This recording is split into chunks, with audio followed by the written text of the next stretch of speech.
먼저 제가 여러분들께 지금부터 3명의 사진을 보여드리겠습니다.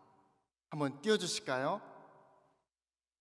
첫 번째, 두 번째, 세 번째. 이 3명의 공통점을 아시는 분, 3명의 공통점을 아시는 분, 제가 말씀드릴게요. 유명 연예인입니다. 미국의 유명 연예인인데 지금은 이 세상에 없는 사람들입니다. 첫 번째 누구냐면요, 오스틴 메이저스. 1999년부터 2004년까지 활동했던 아역 배우입니다. 2002년도에 10세 이사 영 아티스트 어워즈상을 받은 후에 아주 재능이 넘치는 소년이었습니다. 이 소년은 27세의 나이로 지난 10일을 사망했습니다. 사인은 펜타닐 중독, 과다복용, 좀비 마약이라 불리는 펜타닐입니다. 자, 두 번째 사진 보여주세요.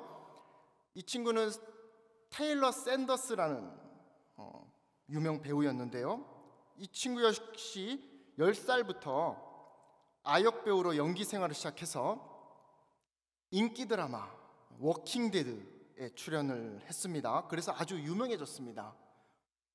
2021년도에는 에미상 후보에도 오를 정도였고요. 그런데 작년 6월 16일에 LA의 자택에서 사망했습니다. 사인은 계속 밝혀지지 않고 있다가 얼마 전에 밝혀졌습니다. 역시 펜타닐 과다복용. 세 번째 사진, 이 여성은 미국의 유명한 래퍼입니다. 갱스터 부라고 하는 그런 거기에 롤러 미첼이라고 하는 여성 래퍼인데요. 유명한 힙합 그룹이죠. 아주 선구적인 그런 여성 래퍼입니다. 지난 1일 친구 집에서 숨진 채로 발견됐는데 그녀의 몸에서 역시 펜타닐을 섞은 마약 성분이 발견됐고 함께 있었던 친오빠도 다행히 목숨은 건졌는데 현재 마약 과다 복용으로 병원 입원 치료 중이라고 합니다. 여러분, 펜타닐이란 이런 마약은요, 이 진통제 일종인데 본래는 암 환자용으로 개발된 약입니다. 이 효능이 헤로인의 50배, 모르핀의 100배 정도 강력하다고 알려져 있습니다. 그런데 문제는 미국에서 이러한 우울증 치료에 이런 마약이 사용되고 있다는 것이죠. 점점 강해지는 중독성과 과다 복용으로 인한 사망 사고가 끊이지 않는 것입니다. 도대체 기독 국가로 알려진 이 미국에 도대체 왜 이런 일이 생기는 걸까요? 이뿐만 아닙니다. 사라지지 않는 총격 사건들. 지난 화요일에도 미국 미시간 주립대학에서 총격 사건으로 3명이 숨지고 4명이 중상을 입었습니다. 여러분, 미국에서 일어나는 총격 사건은 잊을만 하면 발생하죠. 학교에서, 교회에서, 극장에서, 때로는 사람들이 몰리는 길거리의 한복판에서. 도대체 왜 이런 일들이 발생하고 또 경찰들은 나가서 국가는 왜 막지 못하는 것일까요? 저는 오늘 본문을 통해서 이런 시대적 징조를 분별함으로써 우리 안에 자신도 모르게 자리 잡고 있는 이런 세속적 세계관에 올바른 기독교적 세계관이 내려지기를 기도합니다. 아멘. 자, 첫째로 세계관의 뿌리는 반드시 현실 세계에 어떠한 형태의 결과로 드러난다라는 것입니다. 지금 이렇게 미국에서 일어나는 일들의 원인은 바로 그들의 세계관에 뿌리가 있다고 보는 것이죠. 미국의 저명한 기독인 철학자 프란시스 셰퍼는 미국에서 일어나는 오늘날의 사회 병리 현상의 주 원인을 진리는 절대적이 아니라 상대적이라는 사상에 있다고 주장했습니다. 그는 나아가서 미국의 세속주의와 불법화의 원인이 기독교 공동체가 사회의 모든 측면에 기독교 세계관을 적용하는 것에 실패했기 때문이다 라고 일침을 가했죠. 더 나아가서 이렇게 말했습니다. 미국 기독교인들의 근본적인 문제는 정부 그리고 사회에 있어 사물 전체 모습 대신 조각과 단편만을 보아왔다. 그러면서 우리는 서서히 매우 점진적으로 자유주의적 태도, 포르노, 공립학교, 가정의 파괴, 그리고 마침내 낙태에 대해 불편함을 느끼게 되었다. 이 각각의 것들이 사실은 큰 문제의 일부이며 증상이라는 사실을 보지 못했다. 이 모든 것이 세계관의 변화, 즉 사람들이 세계와 삶을 판단하고 조명하는 방식의 근본적인 변화 때문에 일어난 것인 것을 보지 못한 것이다. 여러분, 과연 이런 문제가 미국만의 문제일까요? 오늘날 우리 대한민국이 처한 또는 앞으로 처하게 될 문제이기도 한 것이죠. 그러나 여러분, 얼마나 이런 사회 현상에 관심을 가지고 계십니까? 우리 자녀들은, 우리 교회 청년들은 괜찮을 거야 라고 스스로 위안을 삼고 계십니까? 기독인 부모님들이 그러는 사이에 미국 사회는 이러한 심각한 문제들이 끊이지 않는 오늘날에 이르게 되었다는 것이죠. 혹시 우리나라는 총이 없으니까 괜찮겠지라는 생각이 있으신 분 계십니까? 그렇다면 여러분, 오늘날 청년들의, 청소년들의, 10대들의 이 자유분방한 태도는 어떻게 보십니까? 대부분의 사람들은 내 자녀가 아니니까 상관없다고 생각하겠죠. 우리나라 학생들이 음란물을 처음 접하기 시작하는 나이가 몇 살인지 아십니까? 보건복지부가 좀 오래됐는데 2008년도 자료였습니다. 더 좀 새로운 자료를 찾고 싶었는데 2008년도니까 지금은 더 심하겠죠. 29%가 초등학교 6학년 이하에서, 그것도 초등학교 4학년과 6학년 사이에서 이루어진다고 합니다. 가정의 파괴 문제는 어떻습니까? 가정은 미국 바나그룹에서 2010년도 20대에서 40대 1000명을 무작위로 조사한 결과를 보면요, 기독인 중에 84%가 결혼을 했는데 절반인 40%가 그 후에 이혼을 했고, 무신론자 중에 65%가 결혼을 했는데 이 역시도 절반에 가까운 46%가 이혼을 했습니다. 기독인 가정과 무신론자 가정의 이혼율이 큰 차이가 없는 거죠. 이거 도대체 무엇을 뜻하는 것일까요? 하나님께서 그렇게 귀하게 여기시는 아담과 하와의 이 가정이 세상의 세속적 세계관에 의해서 심하게 오염되고 있음을 보여주고 있는 것이죠. 여러분, 마귀가 가장 기뻐하는 것은 서로 사랑해야 될 사람들끼리 서로 미워하고 다투는 것입니다. 가정의 파괴는 개인의 삶의 질을 저하시키고 자녀의 정신적 혼란과 정서적 불안 등의 다양한 사회 문제를 야기시키죠.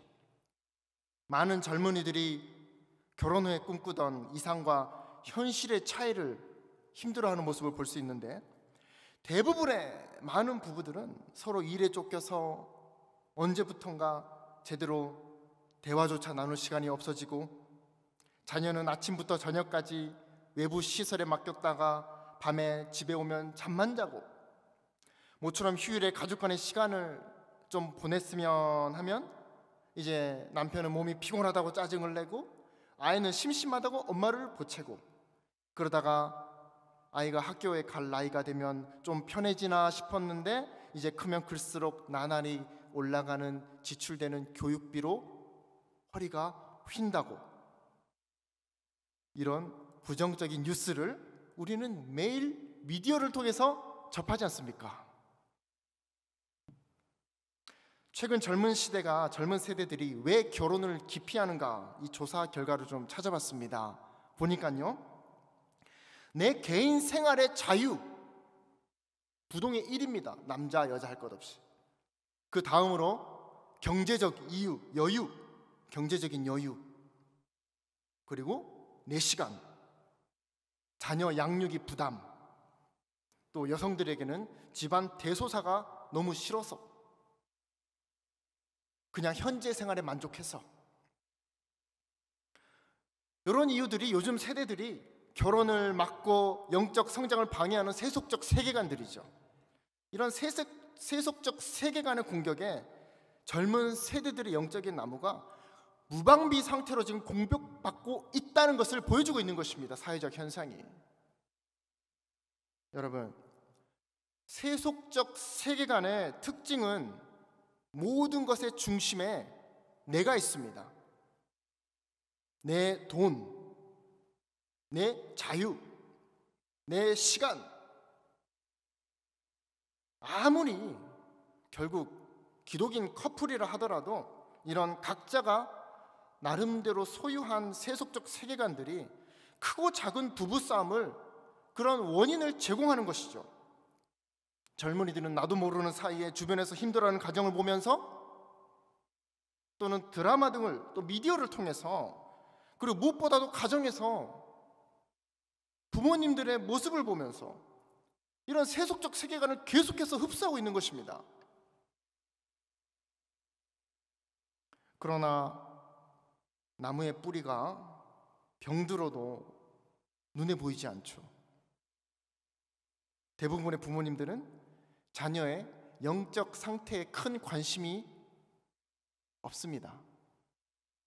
사실 세속적 세계관의 나무의 뿌리가 가장 무방비 상태로 노출되는 장소가 바로 가정이죠. 그리고 학교입니다. 이 사실을 우리는 기억해야 되는데 우리는 큰 걱정을 하지 않습니다. 신앙은 어떤가요? 교회에서 다 알아서 하시겠지. 그런데 한번 생각해 보셨나요, 여러분? 학생들이 하나님 말씀에 노출되는 시간이 일주일에 몇 시간이나 되는지. 길어도 1시간입니다. 시간으로 따져보면 하루 24시간, 일주일을 168시간 중에 우리 자녀들이 기독교 세계관을 흡수할 수 있는 기회는 오직 주일에 1시간.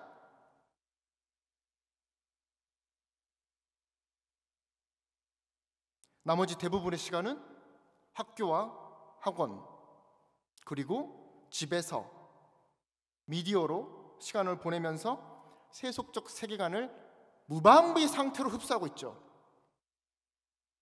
이 1시간마저도 이제 고3이 되면 학원 간다고 세상에 다 빼앗깁니다. 여러분들의 자녀는 괜찮으십니까? 그렇다면 여러분 또 한번 생각해 보자고요. 국가는 이런 우리 자녀들을 위해서 무엇을 해줍니까? 아니, 무엇을 해줄 수 있나요? 정부가 할 수 있는 것은 이런저런 형태의 보조금으로 젊은 세대를 위로하는 듯 하면서 실제로는 공교육에서 소수 약자의 인권과 다양성이라는 이런 명목 하에 학생들의 기독교 세계관을 혼란 가중시키고 세속적 세계관을 뿌리에 주입시키기에 급급한 그런 상황입니다. 지금 안 그런 것 같으세요, 여러분? 지난주에 일본의 한 공립학교에서 이런 일이 있었습니다. 일본의 어느 공립초등학교에서 강당에 전교생을 모아놓고 트랜스젠더들이 와서 강연을 했습니다. 제가 TV 사진을 찍었어요. 보다가 TV 사진을. 사진에 수염을 기른 검은 점퍼를 입은 남자가 성전환 수술을 한 여성입니다. 이 사람은 자신의 학생 시절의 여성 시절의 사진을 보여주면서 이렇게 말하더라고요. 저는 원래 남자라고 생각했는데 내가 근데 나이가 들수록 몸이 여성으로 변해가는 게 너무 싫었어요. 나 원래 남자였는데. 그러면서 여러 가지 성의 종류들을 막 이야기하는 거예요. 여기 보면은 LGBTQ라고 써 있잖아요. 위에 보면 학생들에게 눈물 호소를 합니다. 여러분, LGBTQ의 L이 뭔지 아시죠? L, 레즈비언, 여성이 여성을 사랑하는 거. G는요, 게이입니다. 남성이 남성을 사랑하는 것. B는 바이섹슈얼, 성별이 상관없습니다. T는 트랜스젠더, 생물학적 성과 실제 자신이 인식하는 성이 반대되는 것. 그래서 바꾼 사람들이죠. 성전환 수술을 한 사람들. 마지막 Q가 제일 무섭습니다. question, 나도 몰라. 누가 할까요? 여러분, 우리 한국의 공립학교들의 상황은 어떤가요? 저는 크게 다르지 않다고 봅니다. 과거의 선례를 보면 우리나라가 미국이나 일본을 따라가는 것은 시간 문제일 수 있습니다. 우리는 이런 사회적 문제들을 보면서 우리가 살고 있는 지금 이 시대를 분별할 수 있어야 되는 것이죠. 여러분들은 혹시라도 여러분들의 자녀의 학교에서 이런 다양한 성에 대한 홍보하는 행사를 열고자 한다면 어떻게 하시겠습니까? 나라에서 하는 거니까 믿고 맡기지. 안 되죠. 반대의 목소리를 내셔야 됩니다, 여러분.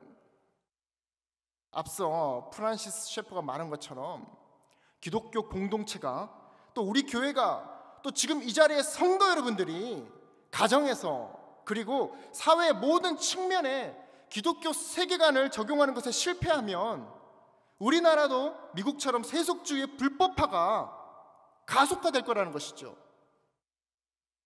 아니, 이미 같은 길을 걸어가고 있는 한중간에 우리가 서 있을 수도 있습니다. 그래서 저는 여러분들에게 부탁하고 싶습니다. 보이는 현상을 통해서 이 시대를 바르게 분별하자. 여러분, 시대의 분별이 이루어질 때 비로소 이제 기독교 세계관의 처방전이 투입이 가능해집니다. 지금까지 너무 관리에 소홀했던 우리들의 영적 나무에 이제 그 뿌리에 드디어 이제 처방전이 투입될 준비가 되는 것이죠. 이러한 시대의 분별을 통해서 우리는 현실 속의 세속적 세계관의 정체를 파악하고 세속적 세계관을 스스로 판단하는 능력을 키울 수 있어야 됩니다. 오늘 본문을 보면요, 예수님은 시대를 분별할 것을 이야기하시면서 날씨의 예를 드셨습니다. 자, 54절과 55절 우리 한번 읽어볼까요? 누가복음 12장 54절에서 55절.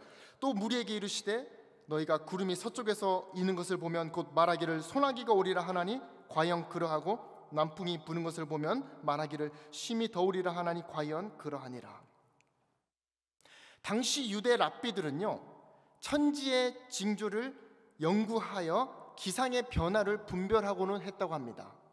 그러면서 하지만 그들은 구약의 예언의 말씀을 통해서 시대를 분별할 수 있는 그런 객관적인 근거가 주어졌음에도 불구하고 그들에게 약속된 메시아이신 예수님을 알아보지 못하는 영적 무지에 빠져 있었죠.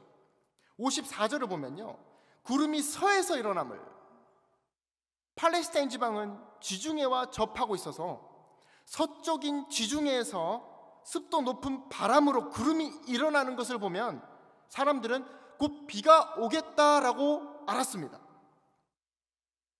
또한 55절의 남풍을 보면, 남풍이란 남쪽 아라비아 광야로부터 불어오는 바람을 말하는데 사막의 더위를 함께 몰고 오기 때문에 이 바람이 불면 매우 더워질 것이다라는 예상이 가능한 것이죠.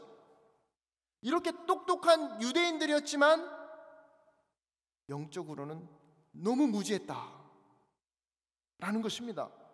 즉 그들의 나무의 뿌리는 영적인 지식이 아니라 외식으로 가득 차 있었다라고 예수님 말씀하시죠. 56절을 보면요, 외식하는 자여 너희가 천지의 기상은 분간할 줄 알면서 어찌 이 시대는 분간하지 못하느냐. 외식하는 자란 위선자를 뜻합니다. 위선자란 그런 척하는 자들이죠. 국민을 위하는 척하면서 결국은 자신들의 배 채우기 바쁜 정치인들, 하나님을 믿는 척, 예수님을 믿는 척 하지만 실제로는 자신을 믿는 자들, 스스로 기독인이라 생각하지만 시대를 분별하지 못하는 자들, 세상의 지식으로는 매우 똑똑한 것 같은데 기독교 세계관과 세속적 세계관을 분별하지 못하는 자들. 오늘 본문의 서풍, 남풍, 날씨의 징조를 뜻하는 것인데, 여러분, 오늘날 우리들의 현실에 이 서풍과 남풍의 징조가 불고 있는 것이 보이십니까? 여러분, 서쪽 유럽에서는요, 지난주 튀르키예와 시리아에 대지진이 있었습니다. 그렇죠? 이 대지진으로 사망한 사망자만 4만 명이 넘는다고 오늘 보면 4만 3천 명으로 집계가 되더라고요. 더 많겠죠. 유럽에서 금세 일어나는 최악의 자연재해죠. 1900년대 이후에 일어난 자연재해의 수를 조사하니까 이런 결과가 나왔습니다. 보이시나요? 그래프가. 여기 보시면 1900년대부터 2009년도까지 2009년도 보면은 1970년부터 이 자연재해가 급격하게 늘어나가지고 2000년도에는 500건을 넘었죠. 2009년도에 이후로 뭔가 조금 감소세인 줄 알았습니다. 그래서 제가 열심히 또 그 다음 결과를 찾아봤습니다. 2009년도 이후에는 어떤가? 더 놀랐습니다. 짠!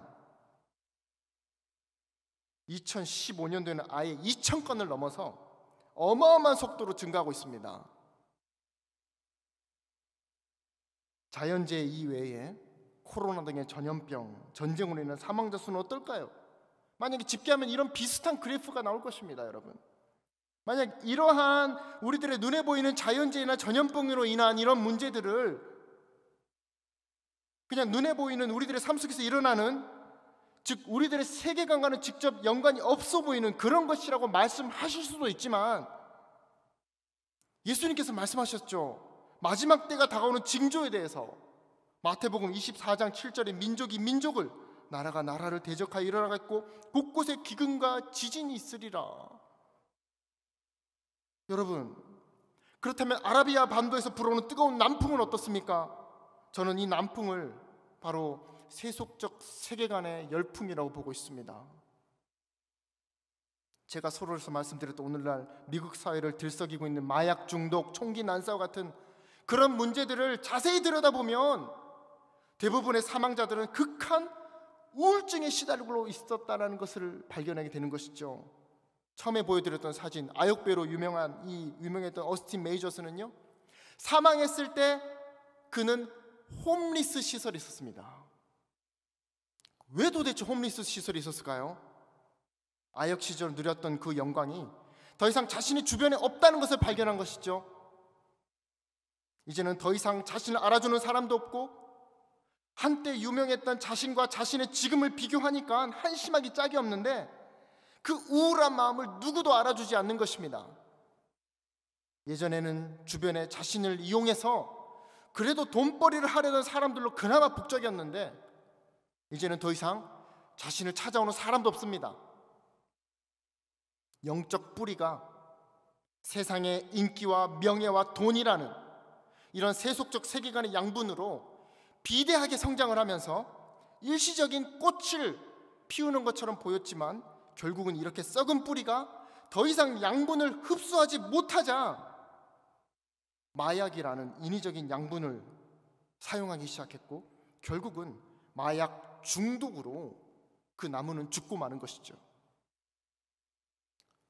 여러분, 우리는 잠시라도 이 바쁜 삶 속에서 틈틈이 우리들의 영적 안테나를 길게 세워가지고 이 수많은 자연재해와 같은 서풍의 징조와 나무의 뿌리를 갉아먹는 세속적 세계관의 남풍의 징조를 인식하고 지금 우리가 살아가는 이 시대를 올바르게 분별할 수 있어야 합니다.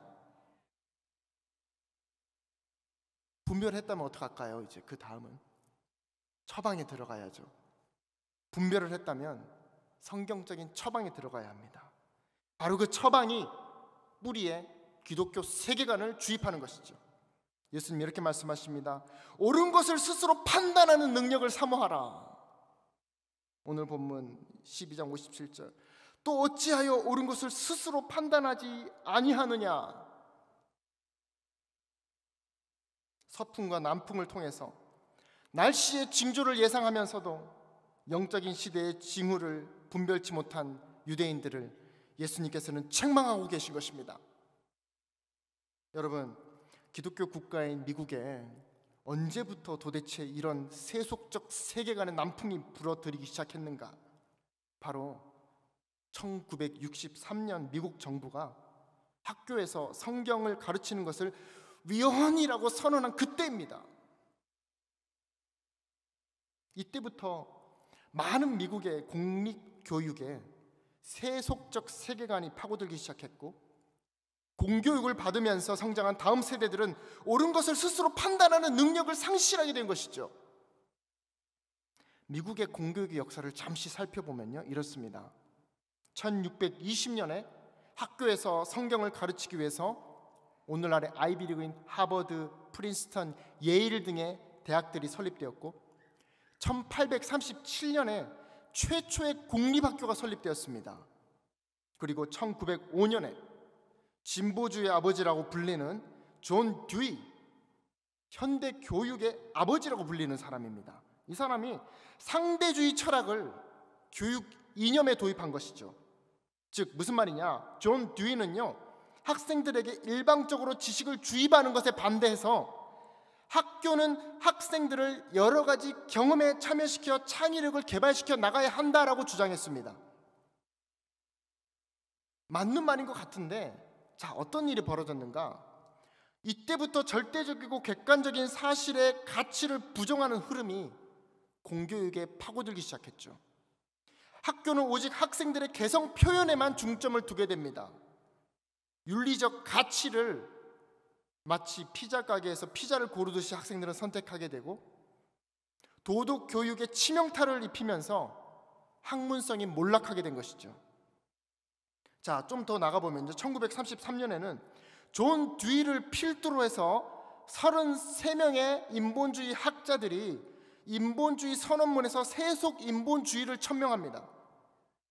이때 뭐라 그랬냐면, 인간의 이성과 과학이 하나님과 초월적인 것을 대체하는 것이 교육 이념의 슬로건이다라고 주장했습니다. 그리고 1963년에 드디어 학교에서 성경을 가르치는 것이 위헌이다 라고 국가에 의해서 선언이 되었습니다. 즉 성경에 반하는 세속적 가르침들이 이제 성경의 공백을 메우기 시작했죠. 뒤늦게나마 1983년에 국가는 위기에 처한 공교육이라는 선언문을 발표했지만 이미 때는 늦었습니다. 한 아이가 학교에 다니면서 덧셈 뺄셈도 못하는데, 이 아이는요, 피임기구, 에이즈 등에 대해서 어른보다 더 잘 알아요. 주머니 칼 쓰는 법, 약한 학생들 구는 법에만 아주 밝습니다. 그런데도 불구하고 부모님들은 기독교 신앙은 종교적인 것이다, 어리석은 것이다 라고 생각하게 됐죠. 즉 하나님은 존재하지 않는다, 이 세상에 절대적인 것은 존재하지 않는다, 중요한 것은 개인의 개성의 표현과 누구라도 인정받을 수 있는 다양성이다 라는 오늘날의 세속적 세계관이 바로 공교육의 산물로 자리 잡게 된 것입니다. 지난 반세기 동안 이렇게 세대들의 나무 뿌리는요, 세속적 인본주의적 세계관의 양분을 학교에서 계속해서 흡수하고, 그 학생들은 이제 어른이 돼서 사회에 나가면 인본주의 사회에서 경쟁 사회로 들어가죠. 그리고 그 안에서 사랑하는 남녀가 만나서 가정을 이루지만 둘 다 세속적 인본주의 교육의 영향으로 누구보다도 자기 자신이 가장 중요한 사람들입니다. 그래서 결혼 생활이 평탄치 않은 것이죠. 서로 존중을 모릅니다. 머릿속에는 오직 돈과 자기 생각밖에 없습니다. 그래도 부모님이 기독인임을, 나도 어릴 때 교회에 나갔음을 기억하면서 주일에 예배를 드리러 가지만 주일에 한 번 168시간분의 1시간, 168을 100으로 가정한다면 100%라고 한다면 0.58%의 시간을 오직 그냥 영적 양식에 투자하고 나머지 99.42%는 온통 육신과 안목과 이생의 자랑에 투자를 하고 있죠. 그리고 월요일부터 다시 세상으로 나가서 세속적 양분을 또 흡수합니다. 그런데 지치죠. 영도 지치고 몸도 지칩니다. 너무 지치고 힘이 들면 그 다음 어디를 찾아가죠? 병원을 찾아갑니다. 정신적 약이 필요합니다. 약의 힘을 빌리지 않으면 견디기가 너무 힘들어집니다. 병원의 의사를 찾아가니까 의사는 간단하게 진단을 내려줍니다. 우울증이시네요. 나는 이제 우울증이구나. 더 우울해집니다. 더 약에 의존하게 되죠. 이렇게 마귀는 우리들의 영적 나무의 뿌리를 병들게 해가지고 우리가 스스로 올바른 판단을 하지 못하도록 계속해서 방해하고 있는 것입니다. 그래서 예수님은 오늘 본문에서 말씀하고 계신 것이죠. 옳은 것을 스스로 판단하는 능력을 사모하라. 헬라어 성경을 보면 스스로라는 단어가 특별히 강조되어 있습니다. 스스로. 즉 예수님께서는 하나님의 백성들이 하나님 앞에서 책임 있는 삶을 살지 못하고 외식하는 자들의 거짓된 판단에 의존하는 것을 책망하고 계신 것이죠. 결국 각자가 하나님 앞에서 져야 할 책임은 각 개인 각자의 있음을 알려주고 계신 것입니다. 성도 여러분들은 스스로 옳은 것을 판단하고 계십니까? 스스로 옳은 것을 판단하는 것을 가끔은 누구 말도 듣지 않는 외굴서적인 고집이라고 오해하는 경우가 있습니다. 대부분 이런 외굴수적인 사람들은 자신의 성공한 과거의 경험을 의존하기 때문에 누구의 말도 들으려고 하지 않습니다. 이런 사람들의 특징은 절대적인 것은 없지만 내 생각은 절대적이야. 나는 옳아. 그런데 실제로 내가 전혀 예상치 못한 방향으로 일이 흘러갈 때, 내가 전혀 예상하지 못한 방향으로 자녀가 성장할 때 항상 남 탓을 하는 경향이 있습니다. 남편과 아내는 서로 상대방 탓을 하고, 가정에서는 신앙교육이 안 됐다고 교회 탓을 하고, 그러나 아무리 남 탓을 해도 변하는 것은 아무것도 없습니다. 그것은 마치 서쪽에서 바람이 부니 비가 올 거야 그랬는데 아무리 기다려도 비가 안 오는 상황이 일어날 수도 있다는 예상을 전혀 안 하는 것과 같은 것이죠. 우리가 미래에 어떤 일이 일어날 것이라고 우리가 100% 믿을 수 있을까요? 우리들의 미래는 오직 하나님만 아시는 것이죠. 그래서 예수님께서 말씀하시는 것입니다. 시대를 분간하지 못하는 외식하는 자들을 조심하고 너희는 스스로 옳은 것을 판단하는 능력을 사모하라. 옳은 것을 판단하는 능력은 오직 성령을 통해서만 주어지는 것입니다. 여러분들 말씀을 맺겠습니다. 다음 세대의 기독교 세계관의 책임은 바로 이 자리 우리들 모두에게 있습니다. 아멘이십니까? 다음 세대를 책임질 인재들은 바로 시대를 분별하는 우리 교회와 우리 가정에서 나오는 것입니다. 아멘. 오늘날 우리는 매서운 자연재해의 서풍을, 뜨거운 모래사막과 같은 세속적 세계관의 남풍에 소용돌이 속을 살아가고 있습니다. 현실 속에서 세속적 세계관의 정체를 파악하시고 그리고 믿음의 눈으로 시대를 분별하시기 바랍니다. 외식하는 자가 되지 말고 그들의 말에 현혹되지도 말고 오직 하나님 말씀에 근거해서 옳은 것을 스스로 판단하는 능력을 사모하시기 바랍니다. 성령님께서 우리들의 연약함을 도우셔서 시대를 분별하고 옳은 것을 판단해서 하나님께 영광을 돌리는 다음 세대를 길러내는 그런 모든 우리 성도 여러분들의 가정과 우리 교회가 되기를 주님의 이름으로 기도합니다. 아멘. 이 시간 함께 찬양 들으시고 우리 함께 또 기도하는 시간 갖도록 하겠습니다. 나의 안에 거하라 찬양하십니다.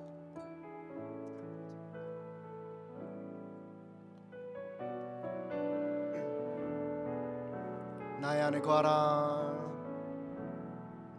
나의 안에 거하라. 나는 내 하나님이니 모든 환난 가운데 너를 지키는 자라. 두려워하지 말라, 내가 널 도와주리니. 놀라지 말라, 내 손 잡아주리라. 다시 한번 나의 안에 거하라, 나의 안에 거하라. 나는 내 하나님이니 모든 환난 가운데 너를 지키는 자라.